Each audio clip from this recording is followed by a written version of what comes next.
இந்த மாதத்துக்கென்று ஆண்டவர் வாக்குத்தத்தத்துக்கு ஜெபம் பண்ண போது அதிசயங்களை செய்வேன் என்று சொல்லி ஆண்டவர் வாக்கு கொடுத்திருக்கிறார். அல்லேலூயா. எத்தனை பேர் எதிர்பார்க்குறீங்க? அல்லேலூயா. எதிர்பார்க்கணும். ஆண்டவர்கிட்ட எதிர்பார்த்தா கர்த்தர் செய்வார். பெரும்பாலுள்ள ஸ்திரீ எதிர்பார்த்து இயேசுவின் வஸ்திரத்தை போய் தொடுவேன், எனக்கு எப்படியாவது இன்னைக்கு சுகமாகும்னு சொல்லி 12 வருட பிரச்சனைகள், அதிலிருந்து விடுதலை ஆகிறதுக்கு ஒரு எதிர்பார்ப்போடு போய் அவ்வளவு கூட்டத்தின் மத்தியிலையும் இயேசுவோட வஸ்திரத்தை தொட்ட உடனே அவளுக்குள்ள இயேசுவிடத்திலிருந்து வல்லமை புறப்பட்டு அவளை குணமாக்கினது. ஆகவே எதிர்பாருங்கள். அல்லேலூயா. எதிர்பார்க்கும்போது செய்வார். எண்ணி முடியாத அதிசயங்களை அவர் செய்கிறார்.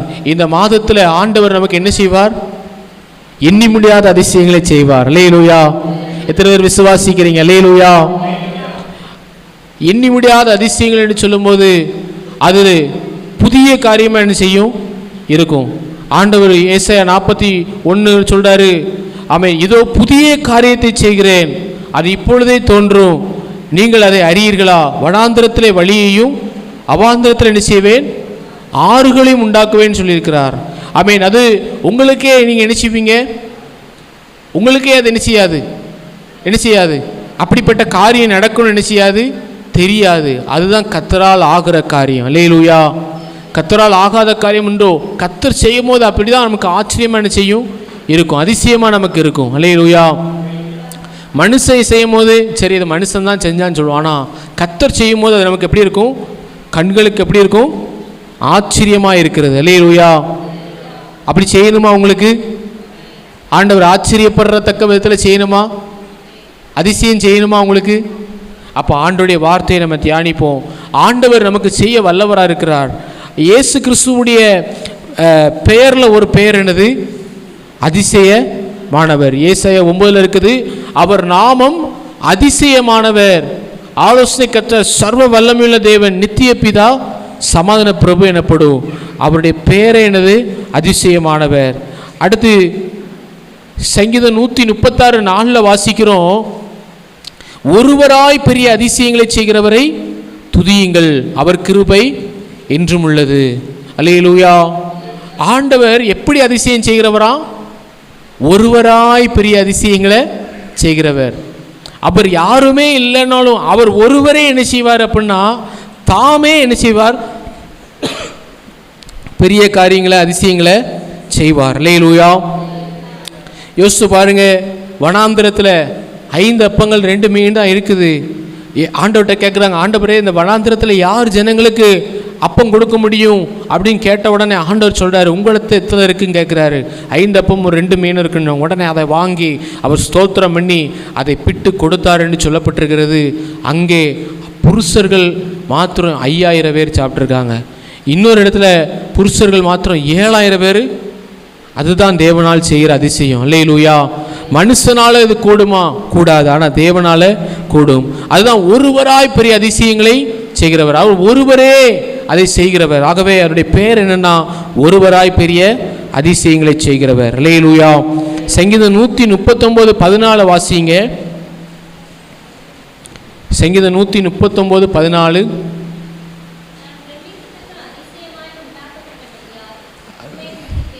ஆமென். அல்லேலூயா. நான் பிரமிக்கத்தக்க அதிசயமாய் உண்டாக்கப்பட்டபடினால் உம்மை. ஆண்டவர் செஞ்ச பெரிய அதிசயம் என்ன தெரியுமா? நமக்கு ஏற்கனவே செஞ்ச அதிசயம் என்னது? நம்மளை தாயின் வயிற்றிலேருந்து நம்மளை உருவாக்கி இன்னைக்கு வரைக்கும், அதாவது மருத்துவர்களால் கண்டுபிடிக்க முடியல, என்ன தெரியுமா? ஒரு கர்ப்பத்தில் எப்படி மனுஷனுடைய எலும்புகள் உருவாகிறது என்பதை இன்னைக்கு வரைக்கும் என்ன செய்ய முடியல ஆராய்ச்சியாளர்களால். அதுதான் தாவீது சொல்றாரு, நான் பிரமிக்கத்தக்க அதிசயமாய் உண்டாக்கப்பட்டபடினால் உம்மை துதிப்பேன். அல்லேலூயா. எப்படி ஒரு கருவுக்குள்ள ஒரு குழந்தை உண்டாகிறதுங்கிறது ஒரு பெரிய ஆச்சரியமான காரியம். அது மாத்திரம் இல்லை, நம்ம வாழ்க்கையில் நம்ம ஒவ்வொரு உறுப்பை எடுத்து நீங்கள் பார்த்தீங்க அப்படின்னா உங்களுக்கே ஆச்சரியமாக இருக்கும். இந்த கண் இருக்குது பார்த்தீங்களா? இந்த கண்ணுக்குள்ளே பல லேயர் இருக்குது. இதனால எத்தனை கலர்களை பார்க்கக்கூடிய கிருபையை கர்த்தர் தந்திருக்கிறார். அல்லேலூயா. மனுஷன் இப்போ கேமரா கண்டுபிடிச்சிருக்கிறான், ஆனால் கண்களை உண்டாக்கினவர் அன்னைக்கு இவ்வளவு கலரை பார்க்கக்கூடிய அளவுக்கு கண்ணுக்குள்ளதை வச்சிருக்கிறாரு. ஆராய்ந்து பார்க்க முடியலை. ஆகவே அவ்வளவு பெரிய கிருபைகள். நம்ம உடலில் இருக்கிற எல்லா உறுப்பையும் நீங்கள் எடுத்துக்கோங்க, எல்லாமே அதிசயமாய் உண்டாக்கப்பட்டது. அல்லேலூயா. நான் பிரமிக்கத்தக்க அதிசயமாய் உண்டாக்கப்பட்டபடினால் உம்மை துதிப்பேன். அல்லேலூயா. இருதயத்தை எடுத்து ஆராய்ச்சி பண்ணிங்க அப்படின்னா இருதயத்துக்கு மாத்திரம் ஆண்டவர் ஸ்பெஷலாக கொடுத்துருக்கிறாரு. இந்த இருதயம் மாத்திரம் வெளியே எடுத்து வச்சாலும் என்ன செய்யும்? மனுஷனுடைய உடம்புக்குள்ளேருந்து இருதயத்தை மட்டும் எடுத்து வச்சாலும் என்ன செஞ்சிட்ருக்கும்? இன்றைக்கி வரைக்கும் ஆராய்ச்சியாளர் கண்டுபிடிக்க முடியல எப்படி அதுக்குள்ளே துடிப்பு. அதுதான் தேவனுடைய அதிசயம். அல்லேலூயா. அதிசயமாய் நம்மை உண்டாக்கி இருக்கிறார். ஆகவே சில நேரங்களில் நமக்கு ஆண்டவர் ஏதோ பெரிய நன்மை செஞ்சால் தான் துதிக்கணும்னு அவசியம் இல்லை. நம்ம உறுப்பை பார்த்தே நம்ம ஆண்டவரை துதிக்கலாம். ஆண்டவரே, எனக்கு நல்ல கை கால்களை நரம்புகளை கொடுத்துருக்கிறீங்களப்பா, நன்றி ஆண்டவரேன்னு சொல்லி தேவனை மகிமைப்படுத்தணும். அல்லேலூயா. நமக்கு நல்லா இருக்கிற வரைக்கும் அதை பற்றி என்ன செய்யாது? ஒன்றுமே அதோடைய அருமை தெரியாது. ஏதாவது ஒரு பலவீனம் வந்து நம்ம வேலை செய்ய முடியாமல் போகும்போது தான் நம்முடைய சுகமாக இருக்கிறதோடைய அருமை என்ன செய்யும்? தெரியும். இல்லை, கால்களை கொடுத்துருக்கிறார், நம்ம அதற்காக ஆண்டவரை ஸ்தோத்திரிக்கணும். 2 நாட்கள் நடக்க முடியல, ஃப்ரீயாக வேலை செய்ய முடியல, அவ்வளவு கஷ்டப்படும் போது தான் தெரியுது ஆண்டவர் எவ்வளவு நல்ல கால்களை நமக்கு கொடுத்துருக்கிறார். அல்லேலூயா.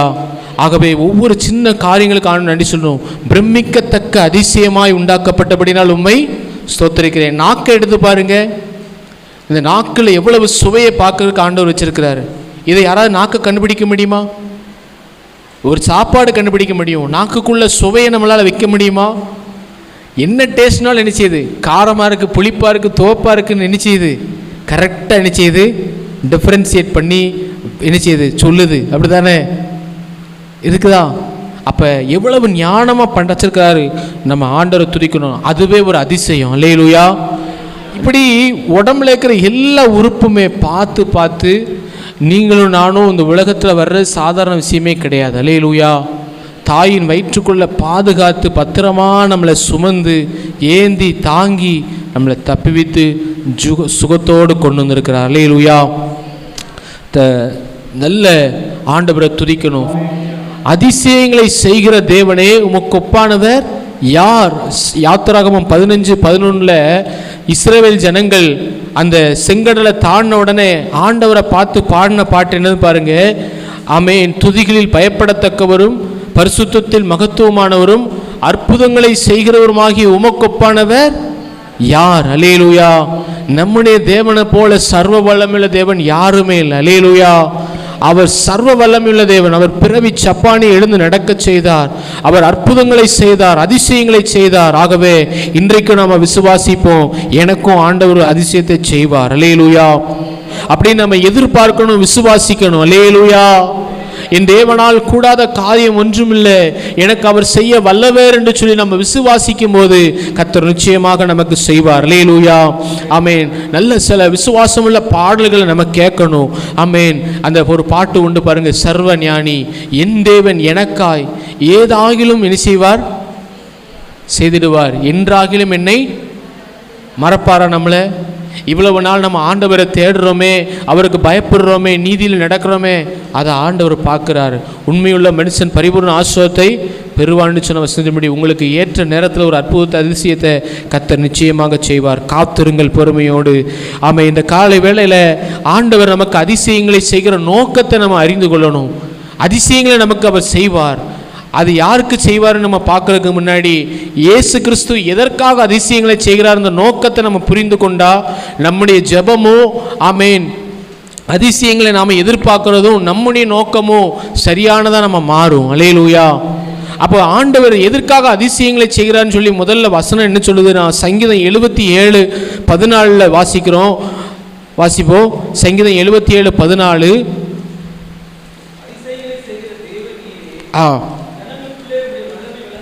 ஆமென். அல்லேலூயா. ஆண்டவர் எதற்காக அதிசயங்களை செய்கிறார்னா தம்முடைய வல்லமையை என்ன செய்யணும்? விளங்க பண்ணணும். அல்லேலூயா. ஆமென். அவர் செய்கிற நோக்கம் என்னன்னா அவரிடத்துல வல்லமை இருக்கிறத நமக்கும் இந்த ஜனங்களுக்கும் அவர் வெளிப்படுத்தணும். அல்லேலூயா. அப்போ அதற்கு தான் ஆண்டவர் அதிசயங்களை செய்கிறாரு. என்னாகமம் 11:23 வாசிச்சு பாருங்க. என்னாகமம் 11:23 மோசேயை பார்த்து ஆண்டவர் கேட்கிறாரு, கர்த்தருடைய ஊழியக்காரனாகிய மோசேக்குள்ளேயே ஆமென் ஒரு கேள்வி இருந்தது. ஆண்டவரே, இத்தனை ஜனங்களுக்கு எப்படி ஆண்டவரை இறைச்சி கிடைக்கும்னு கேட்கும்போது ஆண்டவர் சொல்றாரு, வாசிங்க. ஆ ஆ ம்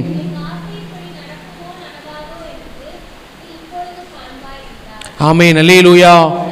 பாருங்க, காட்டு வனாந்திர பாதையில் சிக்கன் 65 காடை யாருமே கொடுக்க முடியாது. அங்கே யாருமே இறைச்சி கொடுக்க முடியாது. இவ்வளவு நாள் மண்ணா சாப்பிட்டுட்டு இருக்கிறாங்க.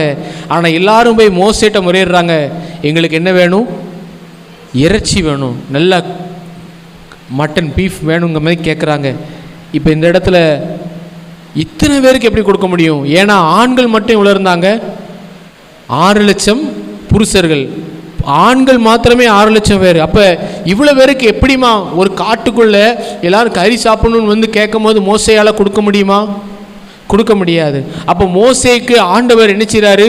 ஆண்டவர் சொல்கிறாரு, என்னுடைய கை குறுகி இருக்கிறதோ, என் வார்த்தையின்படி நடக்குமோ மாட்டாதோ என்று இப்பொழுது நீ காண்பாய் என்று சொன்னார். அதுக்கப்புறமா ஆண்டவர் சில காரியங்களை செய்கிறாரு. அதுக்கப்புறம் நீங்கள் பார்த்தீங்க அப்படின்னா 31ஆம் வசனத்தில், கர்த்தரிடத்திலிருந்து புறப்பட்ட ஒரு காற்று சமுத்திரத்திலிருந்து காடைகளை அடித்து கொண்டு வந்து பாளையத்தை சுற்றிலும் இந்த பக்கம் ஒரு நாள் பிரயாணம் மட்டும் அந்த பக்கம் ஒரு நாள் பிரயாணம் மட்டும் தரையின் மேல் 2 முழம் உயரம் விழுந்து கிடந்து விடக்கச் செய்தார். அல்லேலூயா. இதுதான் அதிசயம். அல்லேலூயா. இது யாராவது யோசித்து பார்க்க முடியுமா? என்ன காடை என்ன செய்யுது? 2.5 முழமா? 2.5 முழம். யோசித்து பாருங்க. இங்கிட்டு போனாலும் அங்கிட்டு போனாலும் எல்லாரும் எது மேலே தான் நடக்கணும், அந்த அளவுக்கு நிரம்பி கிடக்குது. அல்லேலூயா. ஆண்டவர் ஒரு அதிசயத்தை செஞ்சாருன்னா அது பிரமிக்க நினைச்ச முடியாது, கிரகிக்க கூடாததாக இருக்கும். பெரிய காரியங்கள் என்ன செய்யும்? இருக்கும். அப்போ மோசைக்குள்ளேயே ஒரு சந்தேகம் இருக்குது, எப்படி இவ்வளவு பேருக்கு கொடுக்க முடியும்? ஆனால் ஆண்டவர் என்ன சொன்னார்? என்னுடைய கை என்ன செய்யுதா? என்னால் முடியாது நீயே நினச்சிட்டு இருக்கிறியா? என்னால் முடியும். அவருடைய கரம் ஒரு நாளும் குறுகி போகவே இல்லை. அதனால் நீங்கள் சந்தேகப்படாதீங்க. ஒரு நாளும் என் வாழ்க்கையில் இது நடக்குமா, எனக்கு நான் சரியாக படிக்கலை, நான் என்ன செய்யலை, சரியா ஞானம் கிடையாது, எதையாவது நீங்கள் நினச்சிட்டு இருக்காதீங்க. ஆண்டவரை விசுவாசிங்க. விசுவாசித்தா தேவனுடைய மகிமையை பார்ப்போம். அல்லேலூயா. அந்த மோசே ஆண்டவர் சொன்ன உடனே பாருங்க, மோசே ஆண்டவரை விசுவாசிக்கிறாரு, எல்லா ஜனங்களுக்கும் அற்புதங்கள் நடந்துச்சு. அதே போல் யோவான் 11:37 வாசிங்க. ஆண்டவருடைய வல்லமை வெளிப்படுத்துறதுக்காகவே ஆண்டவர் அதிசயத்தை செய்கிறார். யோவான் 11:37.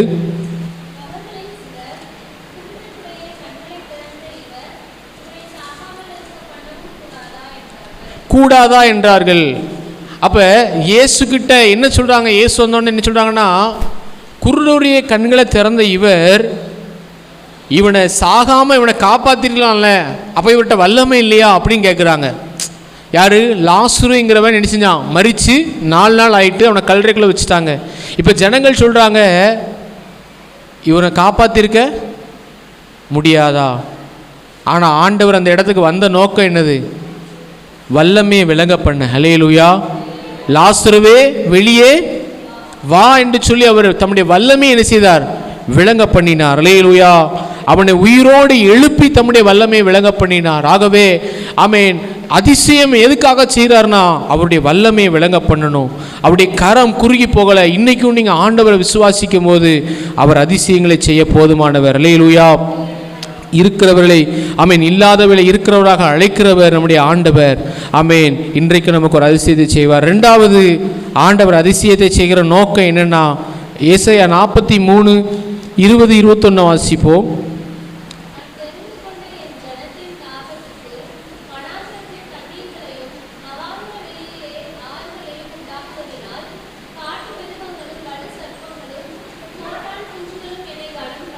ஆமேன். அல்லேலூயா. நமக்கு ஆண்டவர் ஒரு அற்புதத்தை செய்கிறதுக்கு காரணம் என்ன தெரியுமா? எதுக்கு செய்கிறார் ஆண்டவர்? ஏசப்பா ஒரு அற்புதத்தை செய்கிற காரணம் என்ன? நம்ம ஆண்டவர் என்ன செய்யணும்? உயர்த்தணும். அல்லேலூயா. என் ஜனங்க இந்த இடத்துல சொல்கிறாரு, இவர்கள் என் துதியை. அப்போ இந்த வசனத்தில் பாருங்க, நமக்கு ஆண்டவர் வழியை திறக்கும் போது காத்து கொள்வேன். அல்லேலூயா. வீணையை கொண்டு சுரமண்டலத்தை கொண்டு உண்மை கீர்த்தனம் பண்ணி தாவிச்சு. ஆகவே நன்றி செலுத்துங்க, தேவனை மகிமைப்படுத்துங்க. அதுக்கு தான் ஆண்டவர் உங்களுக்கு அதிசயத்தை செய்கிறார். அல்லேலூயா. என்ன ஒரு காரியம் உங்கள் வாழ்க்கையில் செஞ்சாலும் நீங்கள் என்ன செய்யணும்? ஆண்டவருக்கு இதுக்கு தான் அதிசயம் செய்கிறார். அல்லேலூயா. உங்கள் வாழ்க்கையில் நீங்கள் பட்ட சிறுமை, நீங்கள் பட்ட கஷ்டம் நிறைய பேருக்கு என்ன செய்யாது, தெரியாமல் இருக்கும். ஆனால் உங்களுக்கு தெரியும்ல. அப்போ ஆண்டவர் ஒரு நன்மையை செய்யும்போது நீங்கள் என்ன செய்யணும்? அதை திரும்பி பார்க்கணும். அல்லேலூயா. ஃபாதர் பண்ணது போல் கடந்து வந்த பாதை திரும்பி பார்க்கணும். வாலிப நாட்களில் நம்ம எப்படி கஷ்டப்பட்டிருப்போம், அல்லது ஏதாவது ஒரு காரியத்தில் நம்ம கஷ்டப்பட்டிருப்போம், அதை திரும்பி பார்த்து என்ன செய்யணும்? கண்ணீரோடு கர்த்தாவே நன்றி சொல்லுகிறேன், அல்லேலூயா, உம்முடைய கிருபைக்காக நன்றி சொல்லுன்னு சொல்லி அதிசயங்களை நினைத்து நன்றி சொல்லணும். அதுக்குத்தான் நமக்கு அதிசயத்தை செய்கிறார். மூன்றாவது, நமக்கு எதற்காக ஆண்டவர் அதிசயத்தை செய்கிறார் என்று பார்ப்போம். யோவான் 11:45, அந்த லாசருவை கர்த்தர் உயிரோடு எழுப்பது நிமித்தமாக யோவான் 11:45 சொல்லுகிறது, யூதரில் அநேகர் இயேசுவின் மேல் என்ன செய்தார்கள்? விசுவாசம் உள்ளவர்களானார்கள். அல்லேலூயா. யூதர்கள் சாதாரணமாக இயேசுவை நம்பவே மாட்டாங்க. அவங்களுக்கு ஏதாவது ஒரு அடையாளம் நடந்துக்கிட்டே இருக்கணும். அதான் பவுல் சொல்றாரு, கிரேக்கர்கள் ஞானத்தை தேடுகிறார்கள், யூதர்கள் அடையாளத்தை தேடுகிறார்கள், நாங்களோ சிலுவையில் அறையப்பட்ட இயேசுவை என்ன செய்கிறோம்? பிரசங்கம் பண்ணுகிறோம் சொன்னாங்க. பவுலுடைய பிரசங்கத்தை கேட்டால் யூதர்களுக்கு என்ன, சிலுவையில் மரிச்சாரு, பாவத்தை மன்னிப்பாரு, ரட்சிப்பாருன்னு சொல்கிறான், இதனால என்ன கிடைக்குங்கிற மாதிரி கேட்குறாங்க. ஏன்னா யூதர்களுக்கு எப்பயுமே என்னென்னா ஏதாவது ஒரு அற்புதங்கள் அடையாளங்கள் என்ன செஞ்சுட்டே இருக்கணும். அப்போ தான் ஆண்டவர் என்ன செய்வாங்க? இவர் இயேசு அப்படின்னு நம்புவாங்க. ஏசப்பா இன்னொரு காரியத்தில் இருக்குது, இன்னொரு இருக்குது, அவர் இவ்வளவு திரளான அற்புதங்கள் செய்தும் அவரை விசுவாசிக்கவில்லைன்னு ஒரு இடத்துல சொல்லியிருக்குது. யூதர்கள் அப்படி தான் இருப்பாங்க, கல்லான இருதயம் உடையவங்க. எவ்வளவு அற்புதங்களை செஞ்சாலும் இவர் இயேசு நம்பாமே போயிட்டாங்க. புரியுதா? யூதர்களில் இன்னைக்கு வரைக்கும் ஒரு பங்கு அவங்க இயேசுவை ஏற்றுக்கொள்ளலை, யெகோவா பிதாவை தான் ஆராய்ச்சிட்டு இருக்கிறாங்க. கடைசி நாட்களில் வருவாங்கன்னு வாக்குத்தத்தம் இருக்குது. ஆகவே பாருங்க, அடையாளத்தை தேடுறாங்க.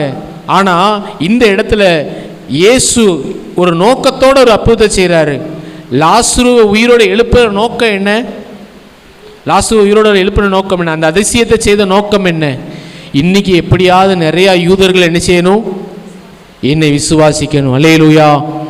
அப்போ நாமளும் கூட ஒரு அதிசயத்தை ஆண்டவர்கிட்ட எதிர்பார்க்கும் போது என்ன செய்யணும்? ஆண்டவரே, எனக்கு ஒரு அதிசயம் நடந்தா அநேகர் இதன் மூலமாக உண்மை விசுவாசிக்கணும் நம்ம கேட்கணும். அல்லேலூயா. ஆண்டவர் எனக்கு ஒரு அற்புதத்தை செய்யும் போது இதை கண்டு ஜனங்கள் என்ன செய்யணும்? கர்த்தரை விசுவாசிக்கணும். லாசரு உயிரோடு எழுப்பின உடனே யூதர்களில் அநேகர் இயேசுவை நம்பினாங்க. உங்கள் வாழ்க்கையில் எந்த ஒரு அற்புதம் நடக்குனாலும் இப்படிப்பட்ட நோக்கங்கள் உங்களுக்கு இருக்கணும். சங்கீதம் 40:2-3 வாசிங்க.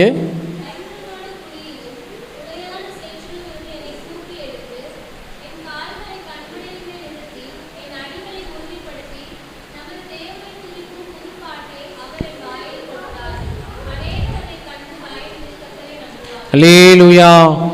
ஏன் ஆண்டவர் நம்ம ஒரு கஷ்டத்திலிருந்து, பயங்கரமான குழியிலிருந்து, பாவத்திலிருந்து, அல்லது கடன் சுமையிலிருந்து, ஏதோ ஒரு வியாதியிலிருந்து நம்மை தூக்கி எடுத்து நம்மளை மேலே கொண்டு வரார் அப்படின்னு கேட்டிங்கன்னா என்ன நோக்கம் தெரியுமா?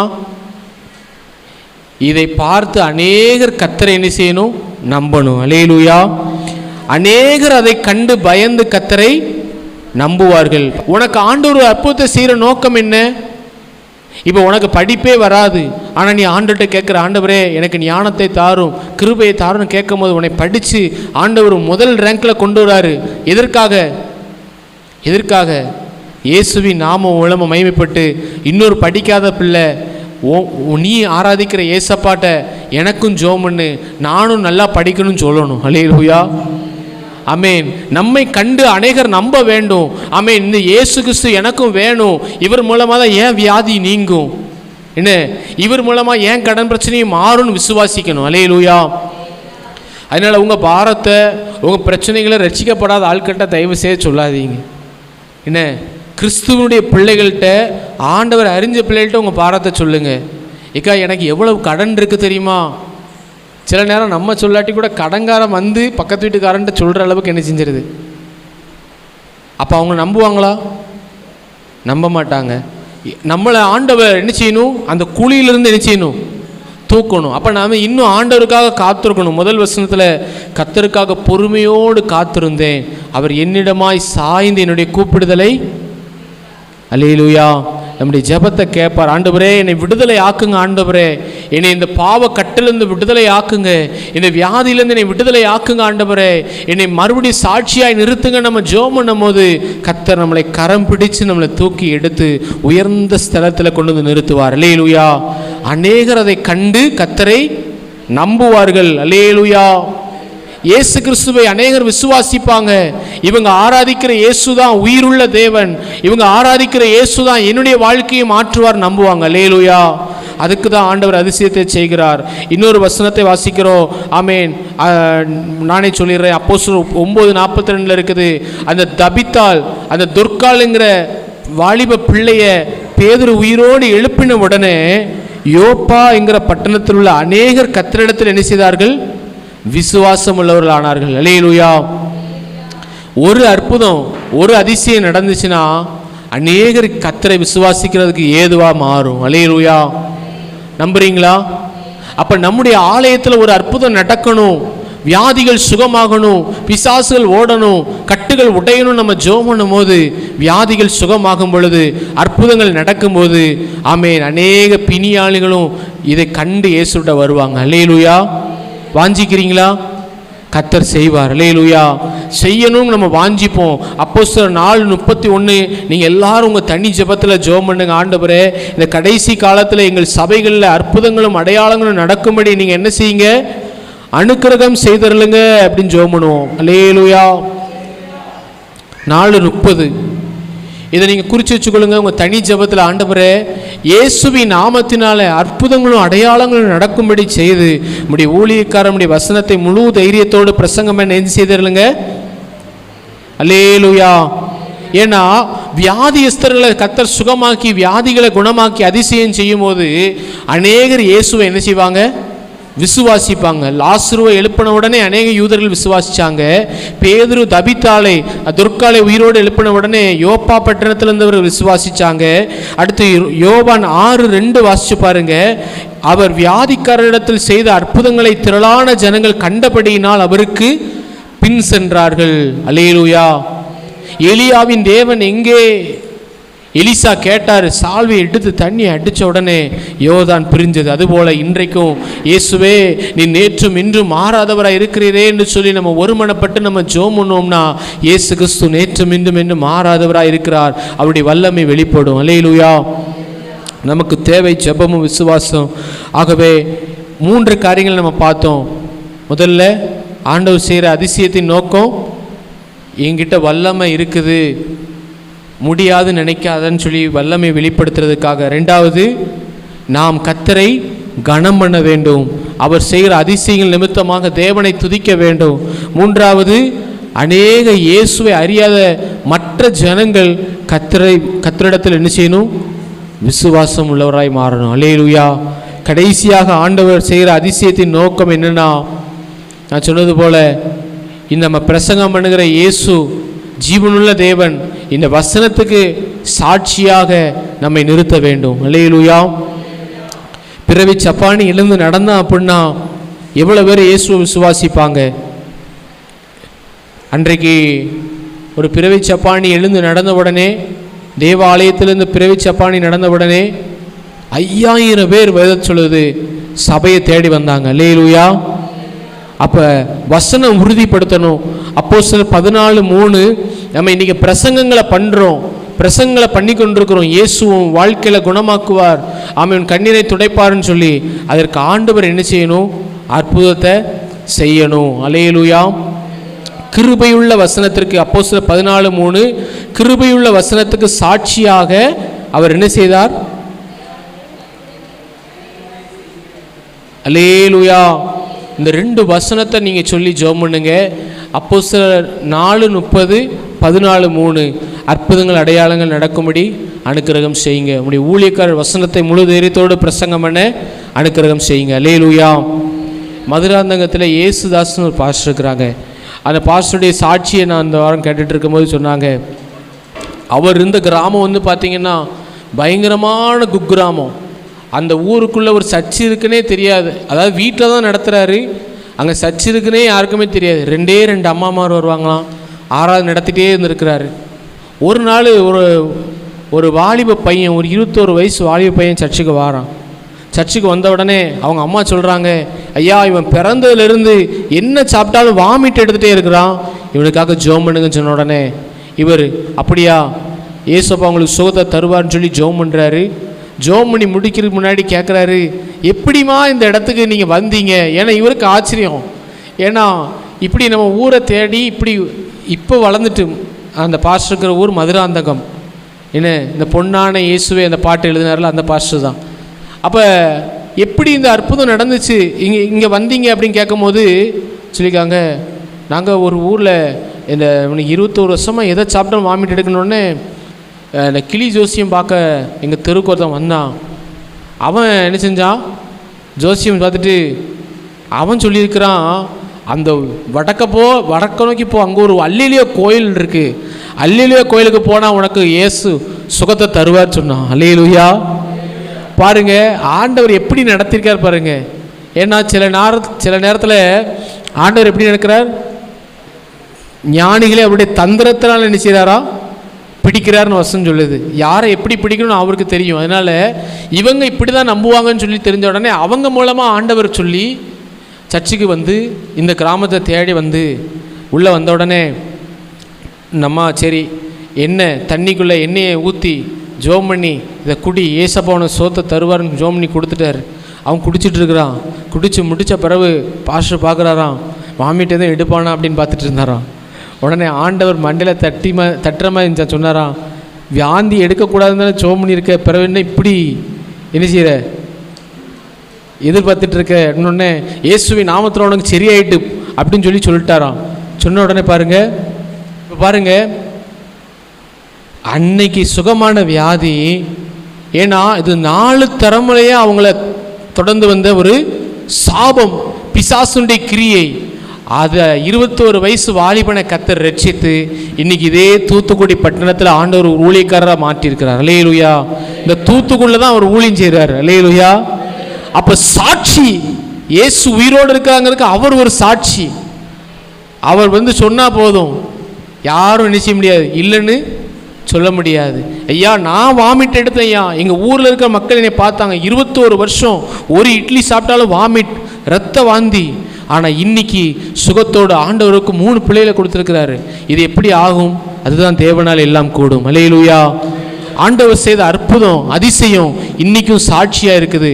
ஆகவே நம்ம விசுவாசிப்போம், ஆண்டவரே எங்கள் நாட்களில் இப்படிப்பட்ட அதிசயங்களை செய்யுங்கப்பான்னு நம்ம கேட்கும்போது கர்த்தர் நிச்சயமாய் செய்வார். அல்லேலூயா. நமக்கு தேவை என்ன தெரியுமா? அற்புதம் நடக்க என்ன தேவை? ஜெபமும் விசுவாசமும். ஒவ்வொரு வாரமும் நீங்கள் இந்த வாரம் ஞாயிற்றுக்கிழமை நடக்க போகிற ஆராதனைக்கு நீங்கள் நான் சொல்கிற மாதிரி 6 நாள் நீங்கள் என்ன செய்யுங்க, ஜெபம் பண்ணுங்க. ஒரு 5 நிமிஷம் உங்கள் தனி ஜெபத்தில், ஆண்டவரே இந்த வாரம் ஞாயிற்றுக்கிழமை எங்களுக்கு தேவையான வார்த்தை என்ன செய்யணும், சத்தியம் கிடைக்கணும். 2வது வியாதிஸ்தர்கள் என்ன செய்யணும், சுகமாகணும். ஜெபம் பண்ணுவீங்களா? நாம் என்ன செய்கிறோம் அப்படின்னா நிறைய நேரத்தில் மறந்துடுறோம். ஞாயிற்றுக்கிழமை ஆராதனைக்கு கரெக்டாக வாரோம், ஆனால் அதுக்காக நம்ம ஜெபம் பண்ணணும். சனிக்கிழமையாவது ஜெபம் பண்ணுறோம் ஒரு உபவாசத்தில் எல்லோரும் சேர்ந்து. அதுக்கு வராதவங்க நீங்கள் தனியாக ஒரு 5 நிமிஷம் டெய்லி. ஜஸ்டின் மோசஸ் பாஸ்டர் அவருடைய சாட்சியை சொன்னார். எங்கள் சர்ச்சில் அடுத்த ஞாயிற்றுக்கிழமை கொடுக்க போகிற மெசேஜுக்காக என் கூட இருக்கிற விசுவாசிகள், அதாவது எல்லா சர்ச்சிலுமே வந்துட்டு போகிற ஆட்களும் இருப்பாங்க, ஆனால் ஒரு குறிப்பிட்ட மக்கள் பங்காளர்களாக என்ன செய்வாங்க, ஒரு ஜெபத்துக்கும் ஊழியத்துக்கும் என்ன செய்வாங்க. இப்படிப்பட்ட ஆட்கள்கிட்ட சொல்லியிருக்கிறாராம், என்ன செய்யணுமா, அடுத்த ஞாயிற்றுக்கிழமை பிரசங்கத்துக்காக என்ன செய்யணும், இன்னைக்கு சாயங்காலம், இந்த ஞாயிற்றுக்கிழமை சாயங்காலத்துலேருந்து என்ன செய்யணும். அப்படி ஜெபம் பண்ணிட்டு வரும்போது அநேகருடைய ஜெபத்தின் மூலமாக அற்புதங்கள் அடையாளங்கள் என்ன செய்யும், நடக்கும். அல்லேலூயா. நீங்கள் நினைக்கலாம் ஒருவேளை பாஸ்டர் மூலமாக தான் நடக்கும். இல்லை, உங்கள் மூலமாக நடக்கும், விசுவாசிக்கிறால் நடக்கும். ஒரு வியாதிஸ்தர் மேலே நீங்கள் கை வைக்கும்போது, பிரதர் சொன்னாங்க, ஒரு அம்மா வியாதிஸ்தரில் படுத்திருந்தாங்களாம். அவங்களுக்கு ஜோமன்னு சொல்லி எனக்குள்ள மனசில் விருப்பம் வந்துச்சு. அப்போ தாராளமாக நீங்கள் என்ன செய்யலாம்? ஜோம் பண்ணலாம். இயேசு கிறிஸ்துவின் நாமத்தில் ஊழியக்காரங்களுக்கு மாத்திரமல்ல, எல்லா விசுவாசிக்கிறவர்களுக்கு என்ன செய்யும்? அதிகாரத்தை கொடுத்துருக்கிறார். அல்லேலூயா. அற்புதங்கள் நடக்கும். அல்லேலூயா. இந்த வருஷத்தில், இந்த மாதத்தில் எதிர்பார்ப்போம். எண்ணி முடியாத அதிசயங்களை எங்களுக்கு செய்யுங்க ஆண்டவரே. செய்கிற நோக்கம் உம்முடைய வல்லமை வெளிப்படணும், நாங்கள் உம்மை கனம் பண்ணணும், அநேக புறஜாதிகள் உம்மை விசுவாசிக்கணும், அதற்கு நாங்கள் ஜீவனுள்ள சாட்சிகளாக இருக்கணும். அல்லேலூயா, அல்லேலூயா. ஆண்டவர் யாருக்கு அதிசயத்தை செய்வார்? 4 காரியங்களை வேதத்திலிருந்து நம்ம பார்த்து நம்ம ஜெபம் பண்ணி முடிப்போம். எனக்கு அற்புதத்தை ஆண்டவர் செய்யணும் நம்ம விரும்புகிறோம். ஆனால் நமக்கு யாருக்கு ஆண்டவர் அதிசயத்தை செய்வார்னா, சங்கீதம் 88:10 வாசிப்போம்.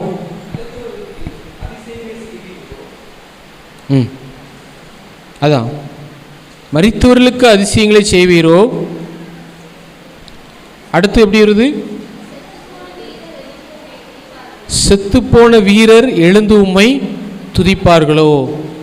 அப்போ இந்த இடத்துல வார்த்தை எப்படி சொல்லுது? ஆண்டவர் மரித்தவர்களுக்கு அதிசயங்களை செய்வீரோ.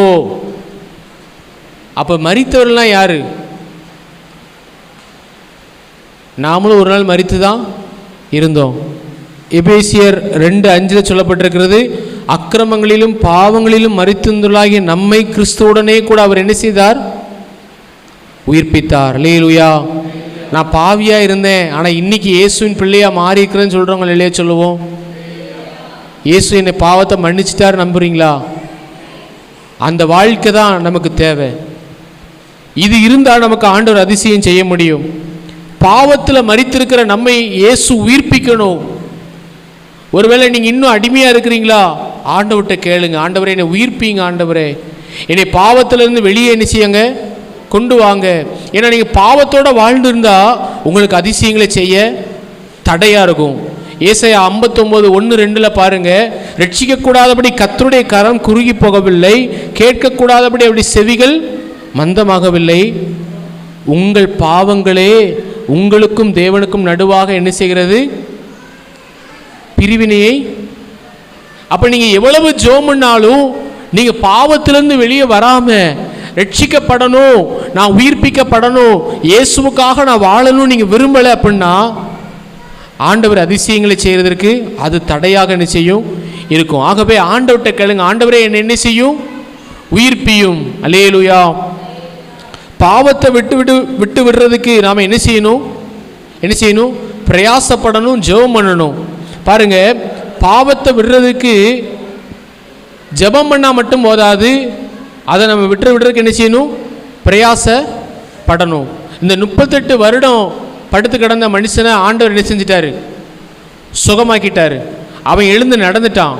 அவனை பார்த்து ஆண்டவர் என்ன சொல்றாரு? அடுத்த நாள் சொல்றாரு, அதிக கேடானது உனக்கு வராதபடி இனி என்ன செய்யாதே. அப்ப ஏதோ ஒரு பாவம் உனக்குள்ள இருந்திருக்குது, அதனால இவனுக்கு ஒரு முடக்குவாதம். நான் ஒரு உதாரணத்துக்கு சொல்றேனே, ஒரு 20 வயசுல அவன் முடக்குவாதம் ஆயிருப்பான்னு வச்சுக்கோங்களேன். ஏன்னா அவன் வந்து பிறவி சப்பானி கிடையாது, 38 வருஷமா சுகம் படுத்து கிடந்தான்னு சொல்லியிருக்குது. 20 வயசுல ஒரு பாவத்தினால அவனுக்கு இந்த வியாதி வந்து படுத்துட்டான்னு வைங்க. இப்போ 38 வருஷம் படுத்திருக்கான். அப்போ அவனுக்கு வயசு எத்தனை? 58 வயசு. இப்போ சுகமாக்கிட்டாரு. ஆனால் ஆண்டவர் அவனை பார்த்து என்ன சொல்றாரு? அதிக கேடானது ஒன்று உனக்கு இனி வராதபடிக்கு என்ன செய்யாது இனி. அப்ப அதிசயங்களை செஞ்சுட்டாரு, ஆனால் பாவத்துக்கு திருப்பி போகாத. இப்போ வாழ்க்கையில் நம்ம வாழ்க்கையில் பாவத்துக்குள்ளேயே நம்ம இருந்துட்டு இருந்தோம் அப்படின்னா அது மறுபடியும் நமக்கு சாபத்தை கொண்டு வரும். என்னைக்கோ ஒரு நாள் ஒரு அதிசயத்தை ஆண்டவர் உங்களுக்கு இரக்கமாக செஞ்சுருப்பார். ஆனால் திருப்பி ஒரு அதிசயத்தை பார்க்கணும் அப்படின்னா நம்ம வாழ்க்கையில் பரிசுத்தம் அவசியம். அல்லேலூயா. பாவம் இல்லாமல் நம்ம வாழ்றதுக்கு மரித்தவர்களுக்கு அதிசயத்தை செய்வீரோ. அப்போ பாவத்தில் நம்ம மரித்து போயிடக்கூடாது, அக்கிரமத்தில் மரித்து போயிடக்கூடாது. இயேசு நம்மளை உயிர்ப்பிக்கணும். அல்லேலூயா. இந்த சங்கீதம் 119 உள்ள வசனங்கள்லாம் நீங்கள் சொல்லி ஜெபம் பண்ணுங்க. என்ன தாவீது சங்கீதம் 119 சொல்கிறார், என்னை உயிர்ப்பியும் ஆண்டவரேன்னு ஜெபம் பண்ணுறாரு. அப்படின்னா என்னது? என் ஆத்துமா மண்ணோடு ஒட்டி கொண்டிருக்கிறது, உம்முடைய வசனத்தின்படி என்னை உயிர்ப்பியும். அடுத்து இன்னொரு இடத்துல சொல்றார், நான் மிகவும் நெருக்கப்படுகிறேன் ஆண்டவரே, என்னுடைய வாக்கினால் என்னை, உம்முடைய சாட்சியின்படி என்னை உயிர்ப்பியும். வாழ்க்கையில் ஒரே பிரச்சனை, போராட்டம், நெருக்கம், எனக்கு சமாதானமே இல்லை அப்படி நம்ம சொன்னோம்னா, ஆண்டவர்கிட்ட வந்து உயிர்ப்பிக்க சொன்னோம்னா நம்மளை உயிர்ப்பித்துவார். அல்லேலூயா. என் குமாரன் மரித்தான், திரும்பவும் என்ன செய்தான்? யோசித்து பாருங்க, இளைய குமாரன் அப்பா விட்டு தூரமாக போனதுனால அவனுக்கு நஷ்டமா லாபமா? நஷ்டம், அப்படி தானே? ஆனால் உயிர்ப்பிக்கப்பட்டு திரும்பி வந்த உடனே அவனுக்கு எவ்வளவு ஆசீர்வாதங்கள்! அதுதான் எண்ணி முடியாத அதிசயங்கள். அல்லேலூயா. தகப்பனை தேடி வந்த உடனே மறுபடியும் மனம் திரும்பி ஏசப்பாட்ட வந்ததுனால, பாவத்தை விட்டதுனால இலவசமாக மோதிரம், இலவசமாக பாதரட்சை, இலவசமாக என்னது? புது ட்ரெஸ்ஸு. அல்லேலூயா. எண்ணி முடியாத அதிசயங்கள். இலவசமாக பிரியாணி, கொளுத்த கன்றுன்னு அடிச்சிருக்காங்கல்ல, அப்போ அன்னைக்கு பிரியாணி. இதெல்லாம் அவங்க வாழ்க்கையில் தேடி வரும். அல்லேலூயா. நீங்கள் அதை தேடி போக வேண்டாம், உங்களை தேடி என்ன செய்யும்? வரும். அதுதான் அதிசயம். அல்லேலூயா. இப்போ எத்தனை பேர் சொல்ல முடியும், பாஸ்டர் என்கிட்ட எத்தனையோ காரியங்கள் இருக்குது, எல்லாமே ஆண்டவருடைய அதிசயத்தினால பெற்றுக்கொள்ளுன்னு சொல்ல முடியுமா? அல்லேலூயா. அப்படி நீங்கள் சொல்லணும். அல்லேலூயா. செய்வார். நீங்கள் கடன் வாங்கி செய்யறது தேவ சித்தம் இல்லை. பாருங்க, உங்களுக்கு என்ன நன்மை வேணாலும் ஆண்டவரால் தர முடியும். அல்லேலூயா. ஆனால் மரித்தவர்களுக்கு அதிசயங்களை செய்வீரோ? மரித்தவர்களுக்கு அதிசயங்களை செய்வாரா? செய்ய மாட்டார். பாவத்தில் நம்ம மரித்திருந்தோம்னா நம்ம வாழ்க்கை மண்ணோடு ஒட்டி கொண்டிருந்தால் நமக்கு அற்புதம் செய்ய முடியாது. ஆகவே ஆண்டவரே நம்முடைய வசனத்தின்படி என்னை உயிர்ப்பியும், பாவத்திலிருந்து என்னை உயிர்ப்பியும் நம்ம ஜெபிக்கும் போது நம்முடைய ஆத்மா மண்ணோடு இருந்தால் அதை உயிர்ப்பித்து எழுப்புவார். அல்லேலூயா. ஒரு நாள் இந்த வசனத்துடைய அர்த்தத்தை ஒரு பாஸ்டர் சொன்னாங்க, என் ஆத்மா மண்ணோடு ஒட்டி கொண்டிருக்கிறது. அந்த வசனத்தை அப்படியே விளக்கி சொன்னாங்க, மண்ணோடு ஆத்மாவா, ஆத்மாவோட மண்ணா? இப்போ ஆத்மாவில் மண் ஒட்டிகிட்டு இருக்குன்னு வச்சுக்கோங்களேன், தட்டி விட்டா என்ன செஞ்சிடும்? ஆனால் தாவீது என்ன சொல்கிறான்னா, என் ஆத்மா மண்ணோடு, என் ஆத்மாவோடு மண் ஒட்டி கொண்டிருக்குன்னு சொல்லலை. புரியுதா? ஆகவே சின்ன சின்ன பாவங்கள் வரும்போதே இது எனக்கு வேண்டாம் சார், இப்படிப்பட்ட இச்சை வேண்டாம், பொய் வேண்டாம், இப்படி நான் ஒரு தவறு செய்கிறேன், எனக்கு வேண்டாம் வேண்டான்னு சொல்லி உதிரி உதிரி ஆண்டவர்கிட்ட வந்துடணும். அல்லேலூயா. பாவத்தை விட்டு விலகும் பொழுது இரக்கத்தை பெறுவோம், ஆசீர்வாதத்தை பெறுவோம். மறைக்கிறவன் வாழ்வடைய மாட்டான், அறிக்கை செய்து விட்டு விடுகிறனோ இரக்கம் பெறுவான். சின்ன சின்ன பாவம். ஆனால் மண்ணோட ஒட்டின்னு வச்சுக்கோங்களேன், உங்களை உயிர்ப்பிக்கிறதுக்கு தேவனால் மாத்திரம்தான் முடியும். நீங்கள் கதறி ஆண்டவர்கிட்ட ஒப்பு கொடுத்தாதான் உங்களை தூக்குவார். அல்லேலூயா. ஆகவே மரித்தவர்களுக்கு அதிசயங்களை செய்ய மாட்டார், உயிர்ப்பிக்கப்பட்ட நமக்கு அதிசயங்களை செய்வார். அல்லேலூயா. இளைய மகன் நான் சொன்னேன், எப்போ உயிர்ப்பிக்கப்பட்டு அவங்க அப்பா தான் சொல்கிறாரு, என் மகன் மரித்தான் திரும்பவும் உயிர்த்தான் சொல்கிறாரு. ஆகவே பாவத்தோடு இருக்கும்போது அவன் மரிச்சு போயிட்டான். ஏசப்பாட்ட, அதாவது தகப்பனோடு வந்தோன்னு உயிர்ப்பிக்கப்பட்ட பிறகு அவன் நினச்சி பார்க்கல எனக்கு இன்றைக்கி எங்கள் அப்பா வாட்சி தருவார், மோதிரம் தருவாருன்னு. ஆனால் அவனை தேடி எல்லா நன்மைகளும் வந்துச்சு. அல்லேலூயா. உயர்வுகள், ஐஸ்வர்யம், கனம், உயர்வு, மேன்மைகள், கனமும் உம்மாலே வருகிறது சொன்னது போல உங்களை கர்த்தர் மேன்மைப்படுத்த வல்லவர், உங்களை மேன்மையாக வைப்பார். அல்லேலூயா.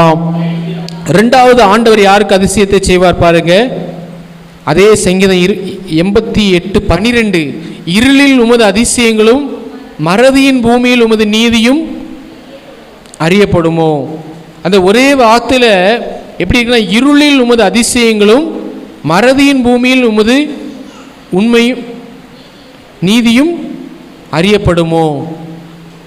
அப்போ மறதியின் பூமி, இருள், மறதியின் பூமி ஒரே வசனத்தில் வருது பாருங்க.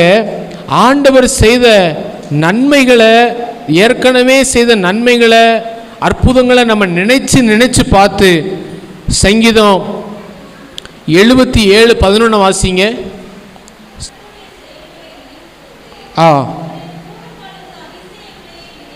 ஆமென். அல்லேலூயா. உம்முடைய பூர்வ காலத்து அதிசயங்களையே ஆரம்பத்தில் நம்ம ஆண்டவரை நல்லா உறுதியாக பற்றி கொண்டு அவரை ஆராதிச்சிருப்போம், அவரை நல்லா ஊக்கமாக தேடிப்போம். அன்றைக்கி அதிசயங்கள்லாம் தாராளமாக நினைச்சிருக்கோம். அப்போ இன்றைக்கி ஏன் நடக்கலை? அப்போ மறதியின் பூமி, ஏதோ ஒரு காரியத்தை நம்ம மறந்துட்டோம், நம்முடைய கண் எங்கேயோ போயிட்டு தேவனால் எல்லாம் கூடுங்கிறத மறந்துட்டு இவங்க ஏதாவது செய்வாங்களோ, அவங்க ஏதாவது ஏதோ ஒரு காரியத்தில் நம்ம ட்ராக் மாறிட்டோம். ஆனால் இன்றைக்கும் ஆமென் உண்மையுள்ளவராக இருக்கிறார். அல்லேலூயா. வாக்கு பண்ணினவர் உண்மையுள்ளவராக இருக்கிறார். ஆமென். அதை நம்ம நம்பி அறிக்கை செய்த ஆண்டவரே, நீ நேற்றும் இன்றும் என்றும் மாறாதவராக இருக்கிறீர் ஆண்டவரே, அன்றைக்கு செய்தது போல இன்றைக்கும் எனக்கு செய்ய வல்லவராக இருக்கிறேன்னு சொல்லி அந்த அதிசயங்களை நினைவு கூறும்போது திரும்பவும் ஒரு அதிசயம் நடக்கும். அல்லேலூயா, அல்லேலூயா. ஏராளமான அதிசயங்கள், அல்லேலூயா, எண்ணி முடியாத அதிசயங்களை கர்த்தர் செய்வார். ஆகவே நீங்கள் என்ன செய்யணும்? மறக்கக்கூடாது. மறதியின் பூமி.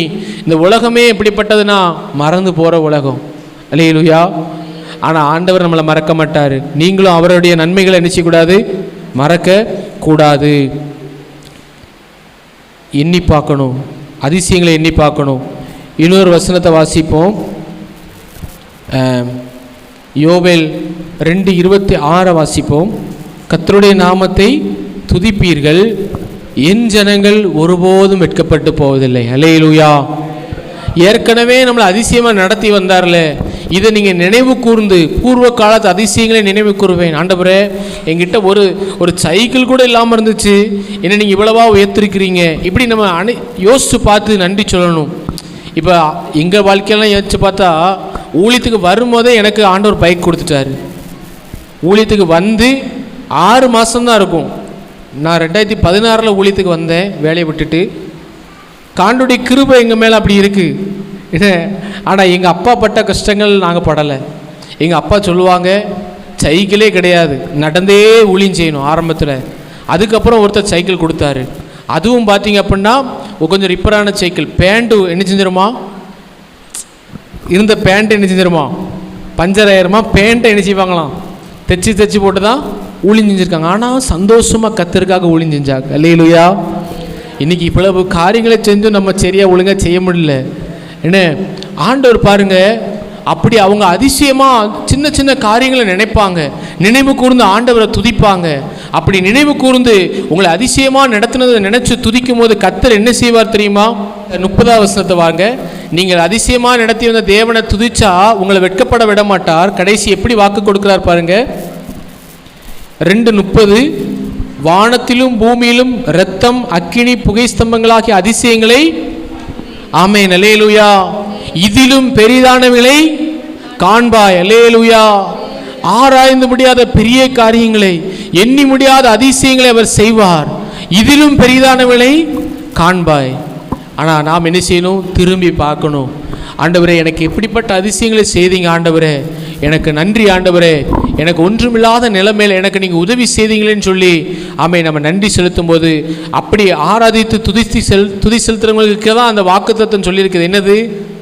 மாம்சமான யாவர் மேலும் ஆவியை ஊற்றுவேன். அவங்களுக்கு தான் அந்த வாக்குத்தத்தத்தை கொடுக்குறாரு.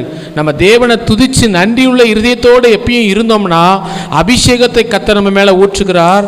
அடுத்து சொல்கிறாரு, ஆமென், வாலிபர்கள் தரிசனங்களை காண்பார்கள், முப்பர்கள் சொப்பனங்களை காண்பார், ஊழியக்காரர் மேல் ஆவி ஊற்றுவேன், வானத்திலும் பூமியிலும் இரத்தம் அக்கினி புகை ஸ்தம்பங்களாக அதிசயங்களை காட்டுவேன். அல்லேலூயா. ஆமென். பெரிய காரியங்கள், ஆராய்ந்து முடியாத பெரிய காரியங்களையும் எண்ணி முடியாத அதிசயங்களையும் அவர் செய்வார். ஆமென். கடைசியாக 2 காரியங்களை பார்த்தோம். முதல்ல, உயிர்ப்பிக்கப்பட்ட நமக்கு அதிசயத்தை செய்வார். பாவத்திலிருந்து உயிர்ப்பிக்கப்படும் போது நமக்கு அதிசயங்களை செய்கிறார். 2வது, மறதியின் பூமியில் நம்ம போகக்கூடாது. தேவன் செய்த சின்ன சின்ன நன்மைகளையும் அப்பப்போ நினச்சி நன்றி செலுத்தணும், அதிசயங்களை நினைவு கூறணும். அப்பொழுது தேவன் இன்னும் நமக்கு அதிசயங்களை செய்வார். 3வது, யோபு 9:10 நம்ம வாஸ்தவம்ல அந்த யோபு சொல்கிறாரு. யோபு 9:10 நம்ம வாசிக்கிறோம், எண்ணி முடியாத அதிசயங்களை அவர் செய்கிறார். அந்த யோபுடைய வாழ்க்கை எப்படிப்பட்டதாக இருக்குன்னு சொல்லி பாருங்க. யோபு 9:4 வாசிங்க.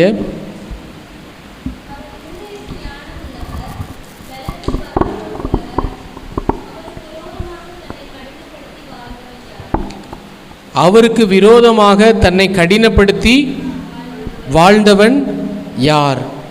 இப்போ யோபு வாழ்க்கையில் யோசித்து பாருங்க. யோபு ஏதாவது பாவம் செஞ்சாரா சொல்லுங்க? அவரை குறித்து ஆண்டவர் சாத்தாண்ட சாட்சி சொன்னார். என்ன சொன்னார்? என் தாசனாகி யோபுவை கவனித்தாயோ, அவன் எப்படிப்பட்டவன்? உத்தமனும் சன்மார்க்கனும், தேவனுக்கு பயந்து பொல்லாப்புக்குள்ள. இப்படிப்பட்ட நல்ல மனுஷனுடைய வாழ்க்கையில் ஏன் சோதனை? ஏன் இவ்வளவு நஷ்டங்கள்? ஏன்? அவனுக்கே தெரியல. அதனால தான் அவன் சொல்கிறான் அந்த 3ஆவது வசனத்தில், அவர் அவனோட வழக்காட சித்தமாக இருந்தால் 1000ல் 1க்காயிலும் அவருக்கு உத்தரவு சொல்ல. ஆண்டவர் நம்மகிட்ட வந்து நம்ம நீதிமானாக வாழ்ந்திருந்தா கூட, உத்தமமாக வாழ்ந்திருந்தா கூட, ஏதாவது ஒரு காரியத்தை ஆண்டவர் நம்மகிட்ட வந்து கேட்டால் நம்மளால் பதில் சொல்ல முடியுமா? சொல்ல முடியுமா? முடியாது. ஏன்னா அதுதான் அடுத்த வருஷம் சொல்கிறாரு, அவர் இருதயத்தில் எப்படிப்பட்டவர்? ஞானம் உள்ளவர். 19ஆவது வசனத்தில் பாருங்க, பலத்தை பார்த்தால் அவரே பலத்தவர், நியாயத்தை பார்த்தால் என் பட்சத்தில் சாட்சி சொல்லுகிறவன் யார்? அதில் இன்னொரு வசனம், 2ஆவது வசனம், ஆம் காரியம் இப்படியா இருக்கிறது என்று அறிவேன், தேவனுக்கு முன்பாக மனுஷன் நீதிமானாக இருப்பது எப்படி? ஆகவே இந்த யோபுக்குள்ளே என்னது காணப்பட்டது அப்படின்னு கேட்டிங்கன்னா, தாழ்மை காணப்பட்டது. அல்லேலூயா. மனத்தாழ்மை உள்ளவர்களுக்கு கர்த்தர் அதிசயங்களை செய்வார். அல்லேலூயா. தன் இருதயத்தை கடினப்படுத்துகிறவர்களுக்கு என்ன உண்டாகும்? தீங்கு உண்டாகும். வசனம் சொல்லுது, நீதிமொழிகள் 28:14, தன் இருதயத்தை கடினப்படுத்துகிறவனோ தீங்கு விழுவான். ஆகவே நான் ஆண்டவருக்கு விரோதமாக எதுவுமே செய்யலை அப்படி நம்ம இருதயத்தை கடினப்படுத்திடக்கூடாது. யோபு சொல்றாரு, அவருக்கு விரோதமாய் தன்னை கடினப்படுத்தி வாழ்ந்தவன். நீங்க ஆண்டவருக்கு விரோதமா யாருமே என்னை பார்க்கல, யார் என்னை கேட்க முடியும், நீங்க இருதயத்தை கடினப்படுத்தி வாழ்ந்துடலாம் நினைச்சா என்ன செய்யாது? முடியாது. அதுதான் பாஸ்டர் பண்ணது போல, முடியாதப்பா வாழ உங்க கிருபை இல்லாம ஒவ்வொரு நாளும் அவருடைய இரக்கத்துக்காக நம்ம அவர்கிட்ட போகணும். அல்லேலூயா. அது அந்த தாழ்மை நமக்குள்ள வரணும். நம்ம கொஞ்சம் ஜெபம் பண்ண உடனே, கொஞ்சம் ஆராய்ச்ச உடனே, கொஞ்சம் நல்லா பரிசுத்தமாக வாழ்ந்த உடனே நான் எல்லாத்துலேயும் 100க்கு 100 பெர்ஃபெக்ட்னு சொல்லி இருதயத்தை கடினப்படுத்துகிற. அவருக்கு விரோதமாக 2 விதத்தில் மனுஷங்க இருதயத்தை கடினப்படுத்துகிறாங்க. ஒன்று எப்படி தெரியுமா? பாவம் செஞ்சு ஆண்டவர் சொல்லும் போது கீழ்ப்படியாமல் இன்னும் அதை விட்டு விடாமல் கடினப்படுத்துகிறாங்க. 2வது எப்படி கடினப்படுத்துகிறாங்க? ஒரு ஆசீர்வாதம், ஒரு உயர்வு வந்த உடனே என்ன செய்கிறாங்க தெரியுமா? மேட்டிமையினால் இருதயத்தை என்ன செய்கிறாங்க? கடினப்படுத்திடுறாங்க. இந்த நேபுகாத் நேச்சார் அப்படிதான். அவன் பாபிலோன் மாளிகையை பார்த்துட்டு சொல்கிறான், இது நான் கட்டின மகா பாபிலோன் அல்லவா? ஆண்டவர் அவனை மனுஷனிலிருந்து தள்ளினார். தாழ்மை இல்லாததுனால அவன் வாழ்க்கையில் நஷ்டத்துக்குள்ளே போய்விட்டான். ஆனால் யோபு பாருங்க, தாழ்மையாக இருந்ததுனால அவன்கிட்ட எந்த ஒரு குற்றமும் காணப்படலை. ஆனால் அவன் சொல்கிறான், அவர் என்கிட்ட வந்து கேட்டார் அப்படின்னா, என் கூட வழக்காடி என்கிட்ட ஒரு காரியத்தை குறித்து கேட்டா, 1000 கேட்டாருன்னா ஒன்றுக்காவது நான் என்ன செய்ய முடியுமா? பதில் சொல்ல யார் சொல்கிறா? யோபு சொல்கிறான். அவ்வளவு உத்தமமாய் வாழ்ந்த மனுஷன். அதுதான் தாழ்மை. அல்லேலூயா. பரிசுத்தம் உள்ளவன் இன்னும் நான் ரொம்ப பரிசுத்தவானா மாறிட்டேன், அதனால யார் பேச்சையும் கேட்க மாட்டேன்னு போனால் வசனம் தெளிவாக சொல்லுது, தன் இருதயத்தை கடினப்படுத்துகிறவன் தீங்கில் விழுவான். ஆகவே நமக்கு ஆண்டவர் நல்ல ஞானத்தை தந்து, ஆண்டவரே சொல்லும் அடியேன் கேட்கிறேன்னு சொல்லி அர்ப்பணிக்கும் போது யோபு அவனை ஆராய்ஞ்சு பார்க்கிறான். தன்னை நீதிமான் என்று அவன் காட்டலை, நான் தேவனுக்கு முன்பாக நீதிமானாக இருப்பது எப்படின்னு கேட்குறான். அப்படி ஆண்டவர்கிட்ட தன்னை அர்ப்பணித்ததுனால மனத்தாழ்மையாக இருந்த யோபுக்கு கர்த்தர் இழந்த எல்லாவற்றை பார்க்கலும் இரட்டத்தனையாய் திரும்ப கொடுத்தார். அல்லேலூயா. அதுதான் பெரிய அதிசயமாக இருந்துச்சு. எப்படி இது வந்துச்சு? ஆராய்ந்து முடியாத பெரிய காரியங்கள். திரும்பவும் 10 பிள்ளைகள். எதெல்லாம் இழந்தானோ, 3000 ஆடா 6000 ஆடா திருப்பி கிடைக்குது. ஒட்டகங்கள் எல்லாமே திரும்ப ரெட்டிப்பாக தந்தார். அதுதான் தேவன் செய்கிற அதிசயம். உங்களுக்கும் ஆண்டவர் அதிசயங்களை செய்ய உண்மையுள்ளவராக இருக்கிறார். உங்கள் இருதயத்தில் மனத்தாழ்மை அணிந்து கொள்ளுங்கள். ஆண்டவர் நம்மகிட்ட எதிர்பார்க்கிற மிகப்பெரிய காரியம் என்னன்னு கேட்டிங்கன்னா, மீகா 6:8 சொல்லுகிறது, மனுஷனே உனக்கு நன்மை இன்னதென்று அறிவித்திருக்கிறார், நியாயத்தை விரும்பி இரக்கத்தை சிநேகித்து உன் தேவனுக்கு முன்பாக மனத்தாழ்மையாய் நடப்பதை அல்லாமல் வேற எண்ணத்தை உன்னிடத்தில் கேட்கிறார். அல்லேலூயா. ஆகவே மனத்தாழ்மை அணிந்து கொள்ளுங்க. ஒரு நாள் மேட்டிமைக்கு இடம் கொடுக்காதீங்க, இருதயத்தை கடினப்படுத்தாதீங்க. ஆண்டவர் தாழ்மையுள்ளவருக்கு கிருபை தருகிறார். தாழ்மையுள்ளவர்களுக்கு கர்த்தர் அதிசயங்களை செய்வார். கர்த்தர் இந்த வார்த்தைகளால் நம்மை ஆசீர்வதிப்பாராக.